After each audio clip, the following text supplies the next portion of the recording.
Oh, say, can you see by the dawn's early light what so proudly we hailed at the twilight's last gleaming, whose broad stripes and bright stars through the perilous fight o'er the ramparts we watched were so gallantly streaming, and the rocket's red glare, the bombs bursting in air, gave proof through the night that our flag was still there. Oh, say does that star-spangled banner wave o'er the land of the free and the home of the brave.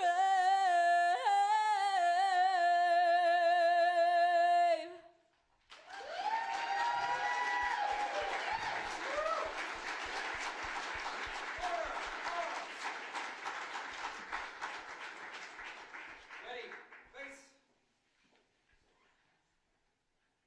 Forward, march.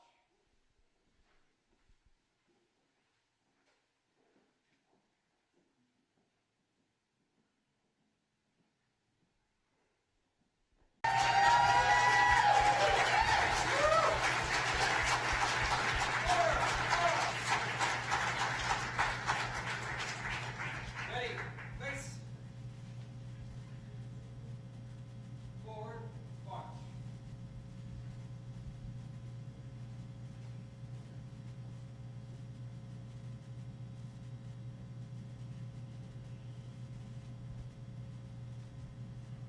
And now please welcome to the stage the CEO of Utah 2034, Brad Wilson.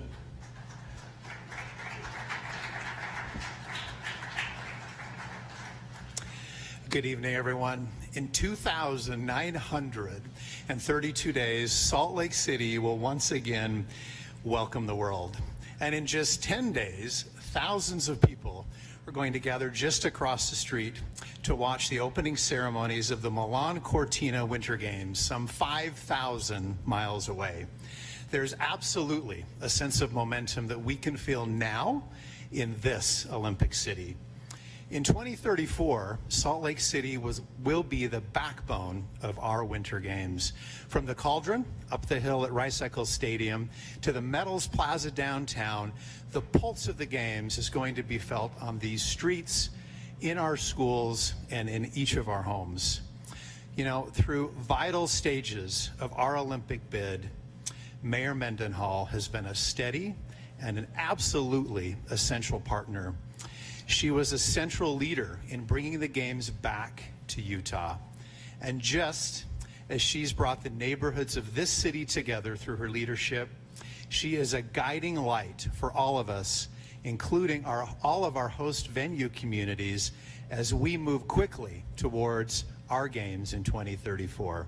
But you know what? My focus this evening is not just about the amazing 17 days of the Olympics and the 10 days of the Paralympics that we're all going to experience together at our Winter Games here in 2034.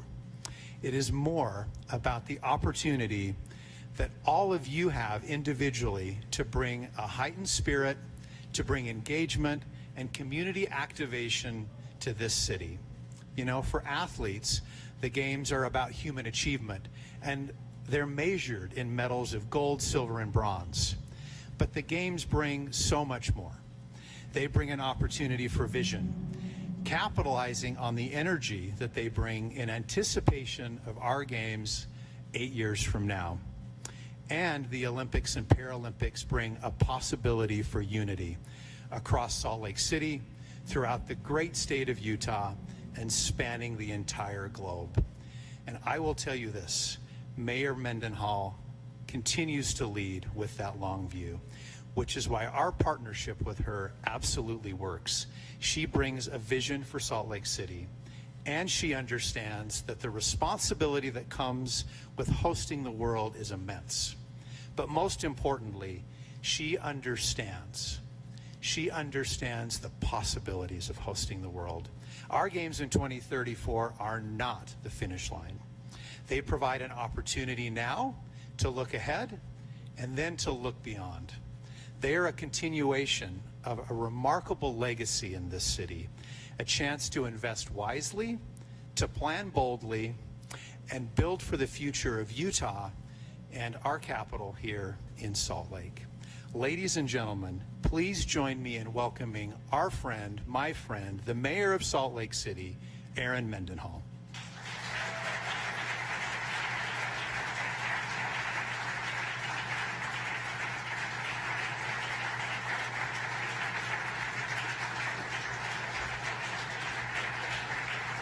Good evening. Hello. What a full house. I'm so happy to see you all here tonight. Thank you for being here tonight in the heart of Salt Lake City's Civic Center, in this beautiful building that formerly held the Leonardo Museum, and before that, the Salt Lake City Library. While the Leonardo Museum closed its doors last year, the spirit of creativity, innovation, and reinvention lives on through new uses like the Winter Farmers Market on Saturdays, with so much more to come.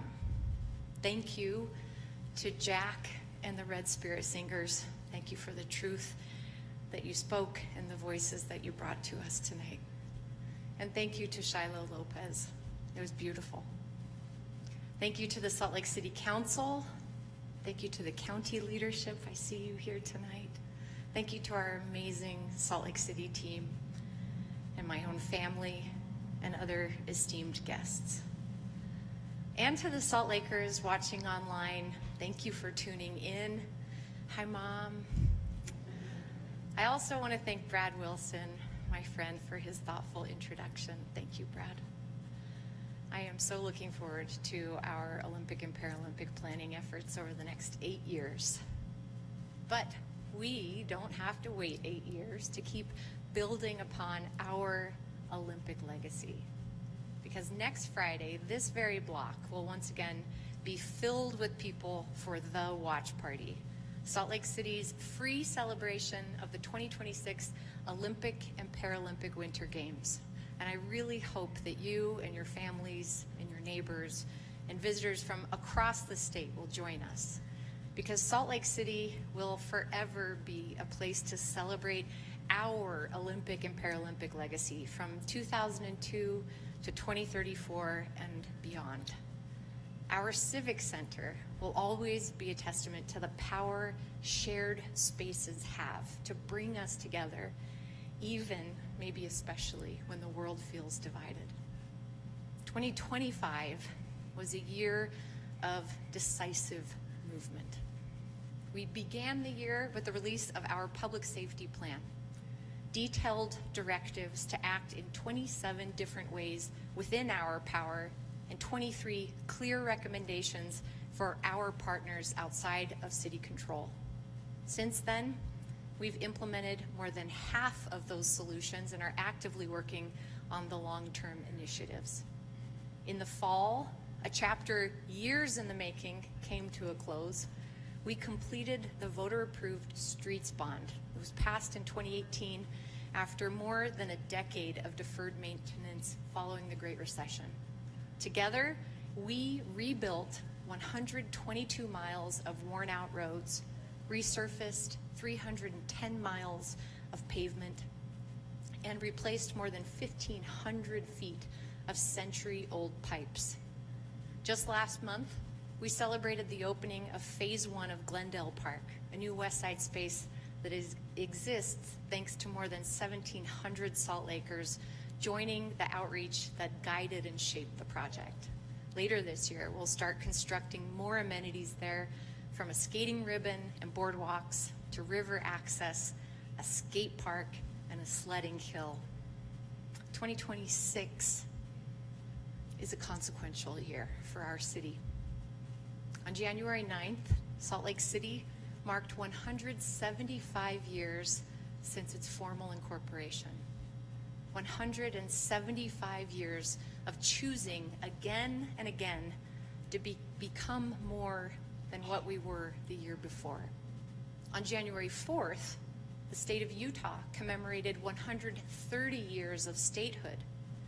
On that same winter day in 1896, Salt Lake City was officially named Utah's capital. It is a responsibility we have carried with purpose ever since. And in fewer than 6 months, on July 4th, our nation will mark 250 years since the signing of the Declaration of Independence, when the United States of America committed itself imperfectly but persistently to those self-evident truths. Each of these anniversaries reminds us that history is not something we inherit quietly. History is something we are responsible for. Today, that responsibility rests heavily on our city. At a time when divisive politics and dangerous rhetoric dominate the headlines, the work of effective and representative local government matters more, not less. And it's no secret that we are being asked to do more than ever. What we see coming out of Washington, D.C. is scary, to say the least. But I refuse to let fear and cynicism set the limits of our ambition or diminish our values. Because Salt Lake City's story is not written solely in moments of celebration. It's written in how we treat our neighbors, how we care for what we've built, how we make room for more voices. When Salt Lake City was incorporated in 1851, roughly 10,000 people called this place home. Now more than 2,000 of you do. The next chapter of our city's story and our states and our nations is not waiting to be written. We're writing it now. In doing so, we will not stand still. We will not slow our commitments, and we will not govern for comfort when the moment calls for resolve, as was instituted in the Declaration of Independence. Resolve for those unalienable rights, life, liberty, and the pursuit of happiness, as was written in the Utah Constitution. Resolve for the right to assemble peaceably, protest against wrongs, and petition for redress of grievances, as was established when the first pioneer wagon entered this valley. Resolve for the right to come here to seek a better life for our families. The state of our city is determined, not by what we've completed, but by what we choose to take on next. We are writing this chapter with intention, with care, and with an understanding of what is at stake. That determination begins with the most fundamental responsibility of local government: safety. Keeping people safe is my top priority. It always has been, it always will be. Before I talk about Salt Lake City's public safety work, I'd like to address the safety of our community, our country at large. 2 weeks ago, I learned of a potential immigration and customs enforcement detention facility on our city's west side. Gratefully, we have since learned that the property owners of the site will not sell or lease the property to the federal government.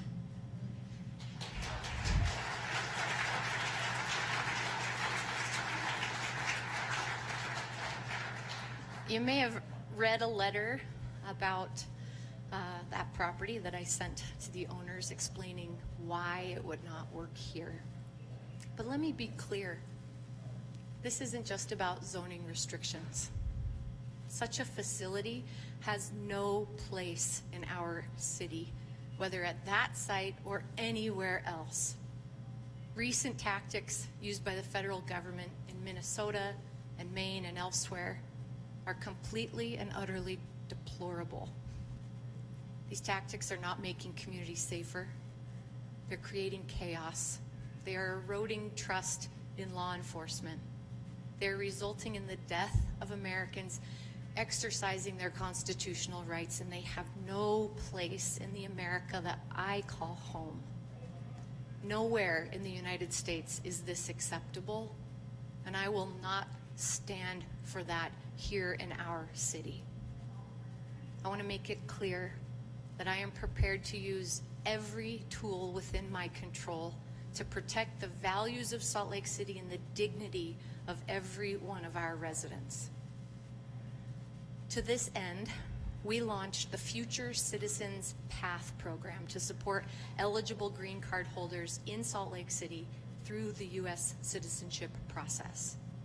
We work closely with partners at state and county levels, as well as the Utah Immigration Advocacy Coalition, to support our new American neighbors.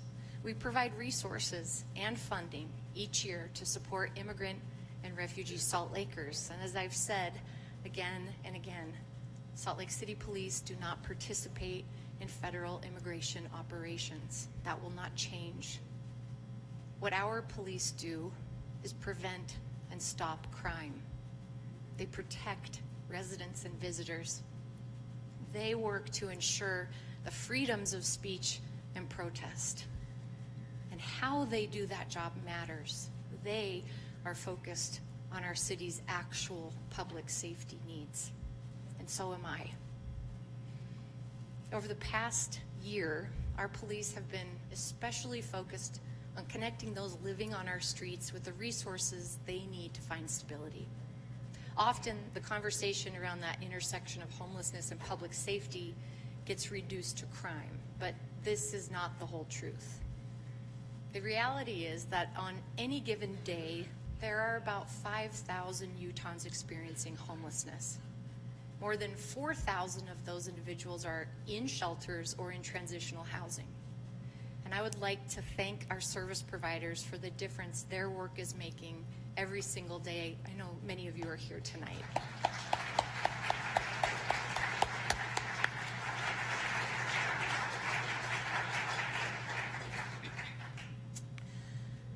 But a small group of the remaining unsheltered individuals are in and out of jail due to crimes related to homelessness. Many of them are people who are disabled, sick, suffering from mental health issues, facing addiction, or all of the above. And often they have tried to get help, whether through medical services or homeless resources or treatment programs. But due to their acute and complex needs, they have fallen through the cracks. They're stuck in a cycle of being arrested for trespassing or camping, being put in jail, and then released back out onto the streets without ever effectively connecting with the tailored support and the resources they need. The same circumstances that lead to homelessness also make people targets of violence, drug trafficking, and theft. Nearly all of the police department's most arrested individuals, 96% of them, have experienced homelessness. Adding to the complexity, 84% report physical, mental, or behavioral health conditions. That understanding has shaped our approach. Tonight I want to provide a clear and encouraging update on the public safety plan's most meaningful element called Project Connect. It's an initiative leveraging city, county, and state resources to connect Salt Lake City Police Department's 50 most arrested individuals with individualized solutions. And I want to thank our county and state and judicial partners, because Salt Lake City could not do this work without your leadership, commitment, and the resources you're bringing to this. The goal of our project is to reduce police interactions and help each person progress toward greater personal accountability while also shining a light on the gaps within the criminal justice and judicial systems. Our social workers partnered closely with the Salt Lake Legal Defenders Association and their social services team. Together, we have created relationships with those 50 people to better understand what they need. This approach requires empathy and it requires ensuring accountability. Since the program began, when any individual on the Connect list has been involved with the police, our social workers are notified. If they're booked into jail, the social workers are notified. We come to them wherever they're at in the cycle, and we ask them what they need to stabilize. For one gentleman in his 30s with 43 prior bookings, that stability looked like coming into custody long enough to receive treatment and become stable on his mental health medication. Once he was released from jail, he was connected to services by social workers and soon asked an officer for help getting his medication refilled when his supply from jail was about to run out. The officer and social workers connected him with 4th Street Clinic, where he is still engaging in services. For another gentleman in his 50s, that stability came in the form of housing at the Switchpoint Micro Shelter after more than 100 jail bookings and many unsuccessful attempts at treating his substance abuse and mental health issues. Since being housed, he has not been arrested once. And today, he is still engaged in services, on his medication, and working to get his legal issues resolved. And for an older gentleman in his 60s, that stability looked like extensive collaboration between Salt Lake Legal Defenders Association, Salt Lake City prosecutors, the city police department, and his family to end his pattern of moving in and out of jail due to mounting citations and arrests. This team worked together to get him home to California, where he now has the support of his sister and his home community, and he too has not been booked into jail since. We're making real progress. Already 60% of Project Connect individuals have been arrested less often since beginning the program.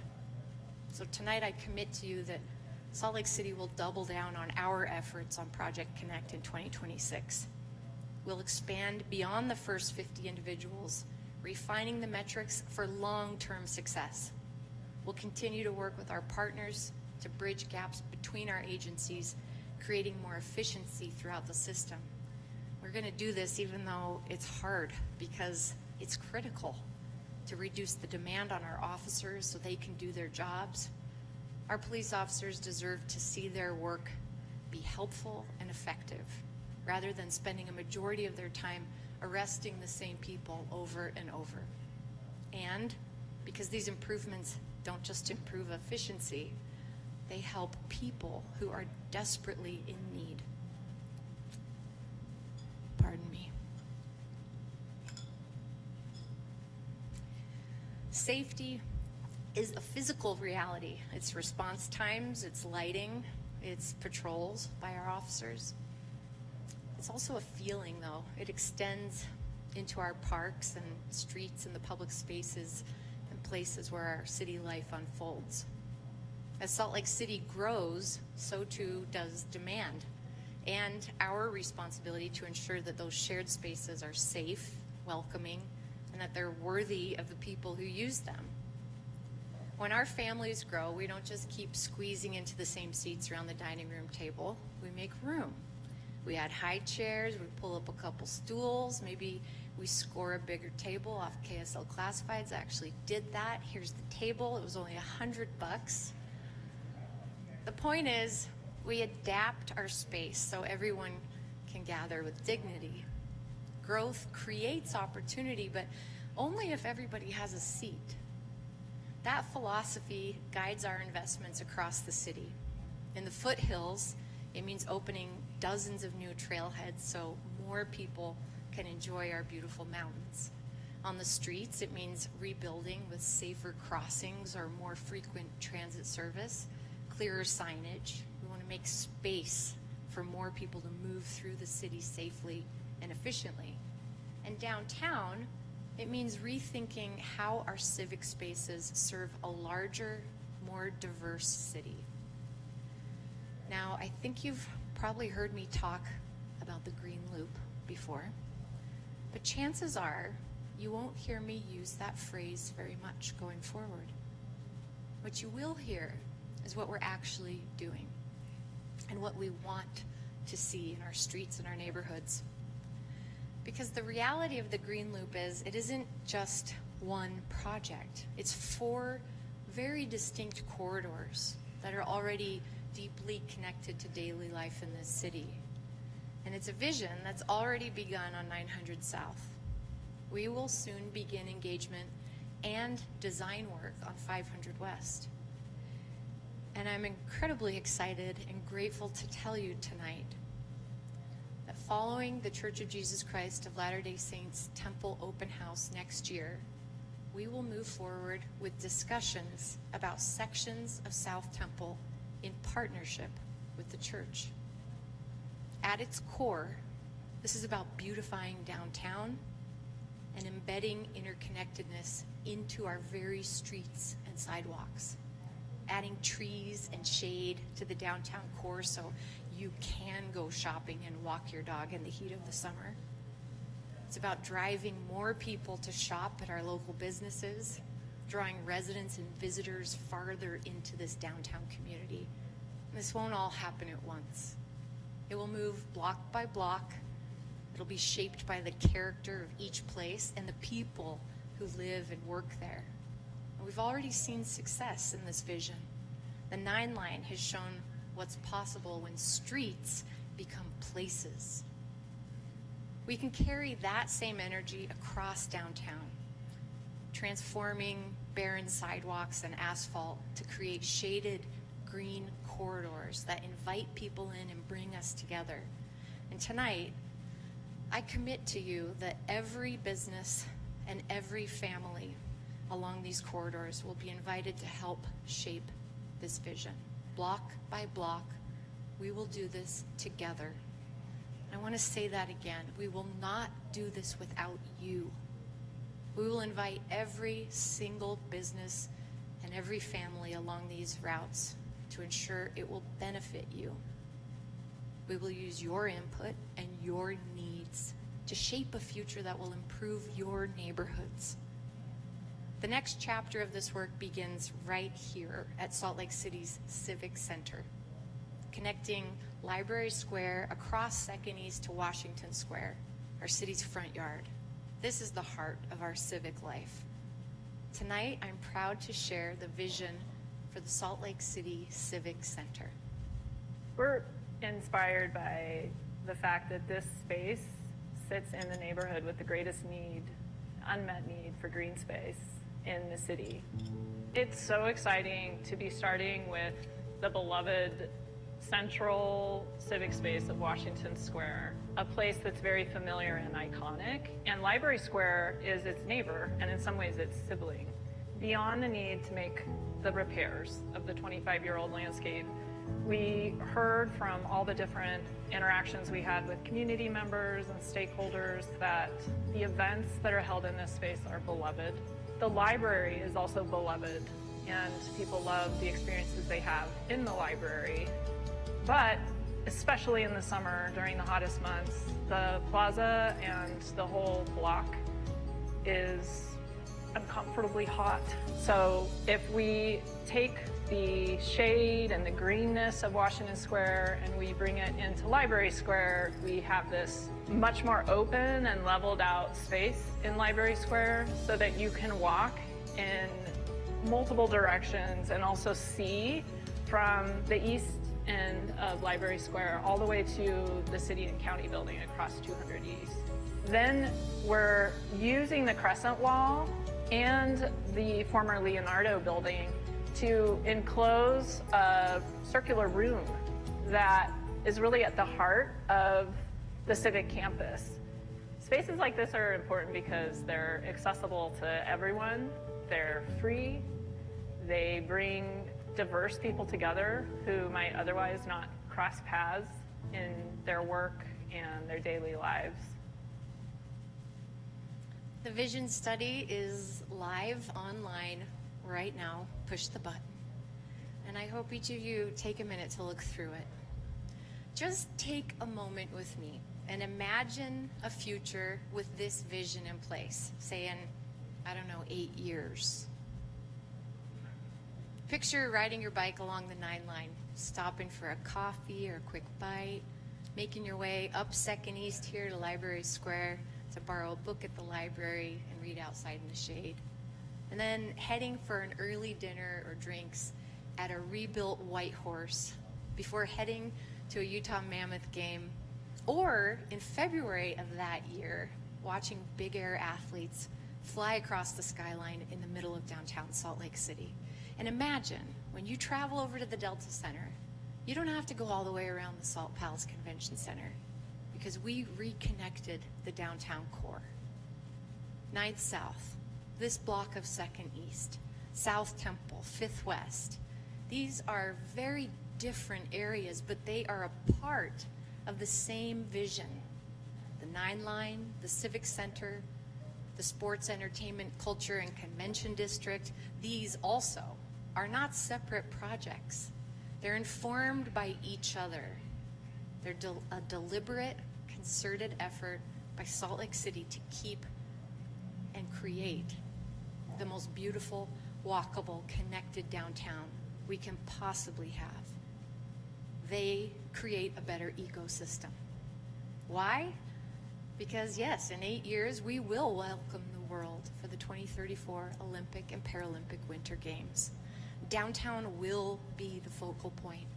And my hope, my vision, is that Civic Center will someday serve as our city's Olympic legacy park, where residents and visitors can gather and play every day, while also celebrating our state's Olympic and Paralympic legacy. The beauty of this vision is that these assets are for residents' use every single day.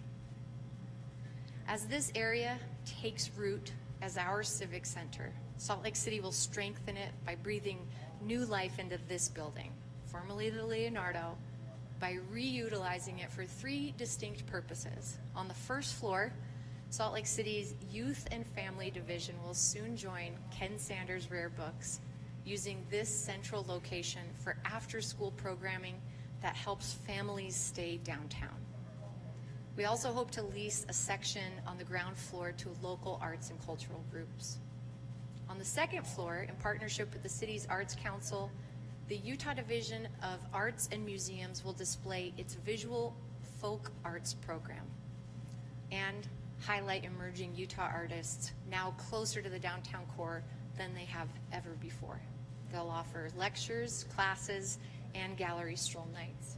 And finally, the top floor here will be used as additional city office space, housing 70 existing staff members from 3 departments and ensuring Salt Lake City avoids the cost of constructing another administrative building for years to come.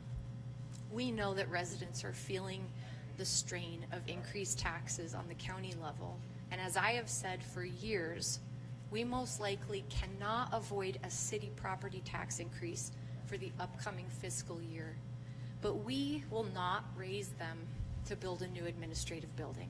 We will use what we already have, keeping it activated and functional on all 3 floors. If you'd like, you can call this building City Hall East. But if you're a philanthropist and you have millions of dollars ready to invest in the Civic Center, you can call it whatever you want. Call me. Now that the vision study is complete, this year I will be asking our City Council for $2.2 million in capital asset program funding to create the construction documents for the first phase of our Civic Center. After that, the construction process can officially begin. And I want to be clear that the $2.2 million would come from our capital improvement funds, which are legally dedicated to city-owned construction projects, especially for the maintenance of assets we already have. And as you walk around this plaza, whether it's on a hot summer day or tonight, you can see that the pavers are lifted, cracked and failing. The concrete is worn and unstable. We can repair it while also transforming the space to better serve our city. This building will continue to serve the purpose it always has: a place to learn, a place to play, a place to gather. Because living in a city means sharing sidewalks, parks, transit, libraries. These spaces help us encounter one another, understand our different experiences, and build trust across differences. In today's world, the role of public spaces has never been more important. Over the past year, that stewardship has taken tangible form. Along the Jordan River, a multi-department maintenance effort cleared 8 blocks of riverbank. That work will now expand across the full Salt Lake City stretch of the river in 2026. We're determined to improve the lives of our West Side residents and all trail users. In the last year, we planted more than 2,100 new trees, increased our pruning by over 50%, launched long-term disease treatment studies, restored native plants, and removed more than a literal ton of invasive species. We are determined to nurture and strengthen our urban forest. And our regional athletic complex marked its 10-year anniversary, and they had a record $25.7 million in economic impact, hosting 19 out-of-state tournaments, welcoming 1.7 million visitors, and proving that public spaces can fuel both community life and economic vitality. Because we are determined to provide our youth and families the space they need to play, compete, and grow. In the year ahead, we will begin or advance more than 20 public lands projects across the city, because access to safe, welcoming public space should never, ever depend on your zip code. All of this work reflects a simple truth. The way we care for shared spaces is a reflection of how we care for one another. That care is incomplete without housing that allows people to remain rooted here in our community. And in Salt Lake City, belonging cannot be temporary. When teachers and service workers, caregivers, elders, and young families are pushed out, we all lose stability. Tonight, I'm proud to report that every one of the actions we committed to in Thriving in Place are complete or actively underway. Our new Tenant Resource Center has helped more than 1,700 renters. New wealth building programs that will help renters become owners will soon deliver nearly 200 units focused on long-term opportunity. And we've taken a hard look at our own rules. I know that for many people, zoning and ordinance updates are about as exciting as watching paint dry, but just hang in here with me for a second, because it's really important. It's another way that we're pulling up more seats to that kitchen table, and we're putting the leaf in. We got to make more room. Just last month, our city council adopted new residential zoning that it makes it easier to create attainable housing in neighborhoods across the city. In the months ahead, we will present a plan to expand housing options to our city council. These changes give residents even more flexibility to add housing that fits their neighborhoods. We've also simplified our zoning rules across the board, trimming down our zoning code by nearly 50 pages. Because clearer rules mean that housing could be built faster and more affordably. A recent Pew Charitable Trust report found that Salt Lake City added housing faster than most major metro areas between 2017 and 2023. As more homes came online, rents declined, dropping by as much as 5.5% in older buildings. And this spring, we will launch a program that invests in repairs and improvements for existing affordable housing while locking in long-term affordability through deed restrictions. It's a way to maintain our existing buildings, protect the residents, and give owners a good reason to reinvest rather than sell or tear them down. At last year's State of the City address, I unveiled the Affordable Housing Construction and Preservation Dashboard. And tonight I'd like to share with you the latest data, including information from all of 2025. Now, I know that all of you are reloading this dashboard every morning before you have coffee. But for those who didn't look at it today, you'll see that this administration has invested $135 million into affordable housing. You'll see that we've supported the creation or preservation of more than 7,600 affordable and deeply affordable units since 2020. Those investments saved renters an estimated $13 million in 2025 alone, and $28 million since I took office. Yeah.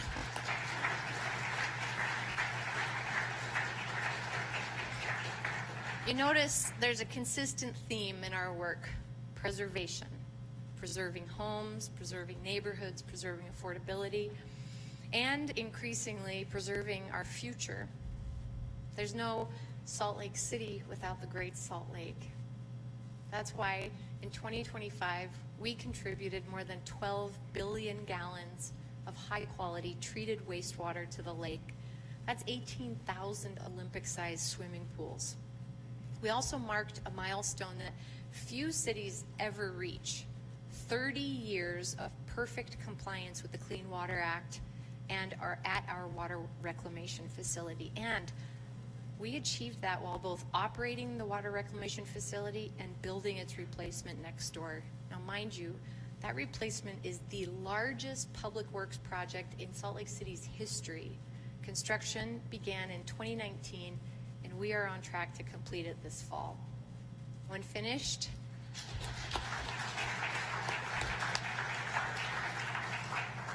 you can flush your toilets with confidence for decades to come when this is finished. But we're also looking beyond our borders because, as you know, air and water don't stop at our city limits. Salt Lake City is one of 19 communities participating in the Utah Renewable Communities Program. This is the effort that will bring 100% net renewable energy into all of our communities that are participating. We're actually expecting a regulatory decision from the State Commission any day now. If it's approved, this program will give residents and communities real choice in how their electricity is generated. It will support reliability today and cleaner air tomorrow. Capital projects, livability, resiliency, efficiency. For 6 years, these have been our priorities. This year will be no different, but none of this work is possible without our city team, who work 365 days a year. And tonight I recognize our Salt Lake City public servants, the people who keep our city running, keep our neighbors safe, and they keep our community strong.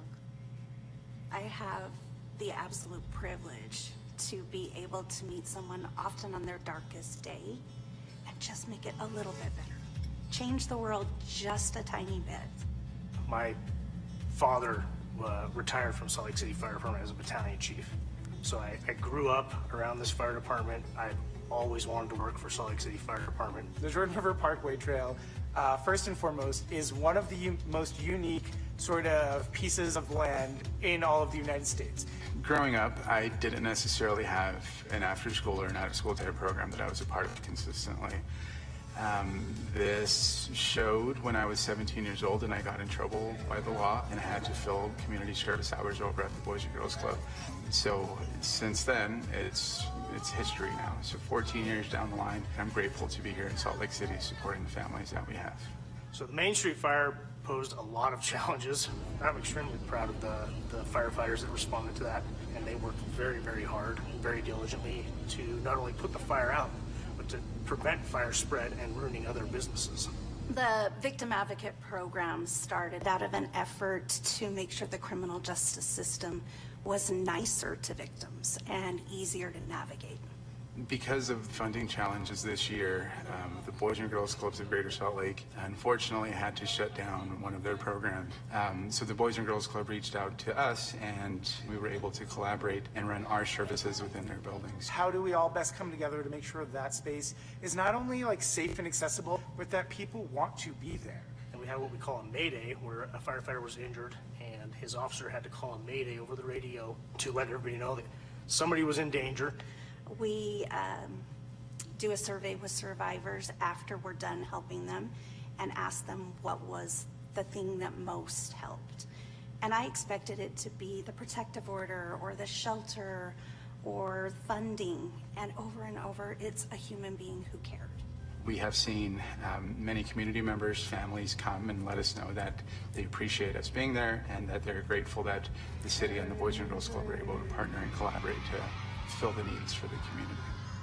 It's rare enough that you see a city, you know, in America, certainly a capital city that is growing, that is expanding, that has all of these things sort of in the plus column for it. It is our home, it's our community, and it is an incredible honor to serve our neighbors, our community, our friends, and our family here in Salt Lake City. I have a lot of Salt Lake City pride in me, yes. I'm proud to wear this patch. If you're a Salt Lake City,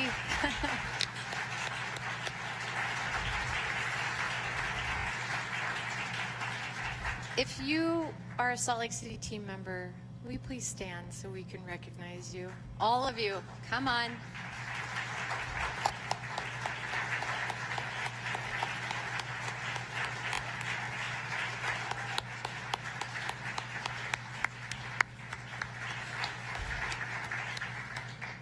As you can see, the determination and love to make our community better is not new to us. It's defined Salt Lake City for 175 years, and this nation for 250.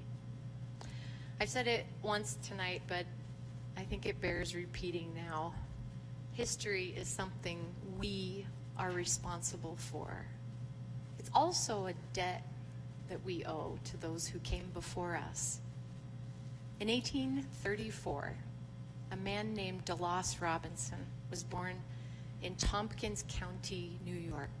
His father fought in the War of 1812 and his grandfather in the Revolutionary War. His mother, a niece of Brigham Young. He and his family settled in Illinois during a time of national division, not terribly unlike the moment many feel we're living in today, a nation struggling. Later, when the Civil War divided the country, DeLoss, at the age of 28, shifted his focus from the family farm to service. He enlisted in the Union Army, believing not only in the survival of the nation, but in a deeper, more complicated promise that all people are created equal and that rights must be defended, not assumed. As a sergeant, DeLoss stood on the front lines with General Sherman for the Battle of Atlanta during the March to the Sea campaign. He fought in Raleigh as well. His dutiful presence often seen in the heat of battle or in the cold of night, silently watching over camp. He survived. He returned home. In 1909, 5 years before his death, he visited Salt Lake City, reconnecting with his mother's family who had moved from Illinois to Utah. During that visit, those relatives, those descendants of the young family, gave him a ceremonial cane. A few decades later, on the other side of the globe, World War II was raging. In northeastern Europe, the Soviets invaded country after country, leaving destruction in their wake and displacing families at every turn. Thousands of refugees fled, surviving in deportation camps while searching for safety. Among them were Jonas Morkūnas and Janina Rachite, Lithuanians, who met and married in such a camp in Germany. Through persistence and some luck, this young couple eventually secured an immigration sponsor in Philadelphia. They crossed the Atlantic, arriving at Ellis Island beneath the words etched into the Statue of Liberty, words that promised refuge and possibility. They lived in the back of a Catholic convent until they could afford an apartment. They learned a new language. They adjusted to a new culture. They started over with nothing, but they did it. They built a family here in the United States and raised their children and grandchildren to believe in the great possibilities of this country. Today, Jonas and Janina's granddaughter and Delos Robinson's great-great-granddaughter now stands before you as mayor of Salt Lake City. I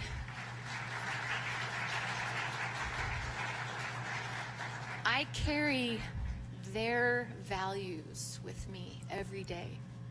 And I share these stories not to center myself, but to underscore something larger, that none of us made it here alone. Every one of us is here because of courage, sacrifice, migration, a belief in a future that did not yet exist, but was possible here. That is the inheritance of this nation and this city. That is our debt. We owe it to those who came before us to protect those seeking a better life, to ensure those who arrive are not persecuted for their beliefs like so many of Utah's first pioneers, but that they are embraced, they are welcomed, that they may become a part of our strong community. I, like all of you, am a product of our country's history and immigrants. And I will do everything in my power to protect individuals who want nothing more than what those who came before us wanted: safety, opportunity, and dignity. And I know, and you know, that achieving these goals becomes heart-achingly more critical by the day. We must stay committed to our values and our humanity. Over the past year, I've been focused on the work behind achieving these goals rather than seeking headlines about it. Success will not be achieved with words alone, because this is about action. Every day, doing the work, even when the future of our nation is so unclear. Salt Lake City will never stop working to keep our communities safe and growing, our people connected and supported, no matter what comes.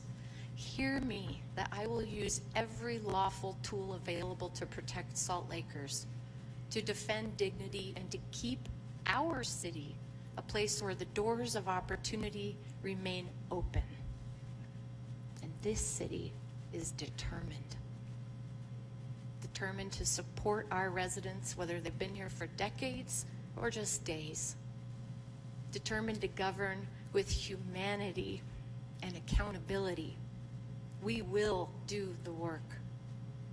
Otherwise, what have we fought and died for these last 250 years?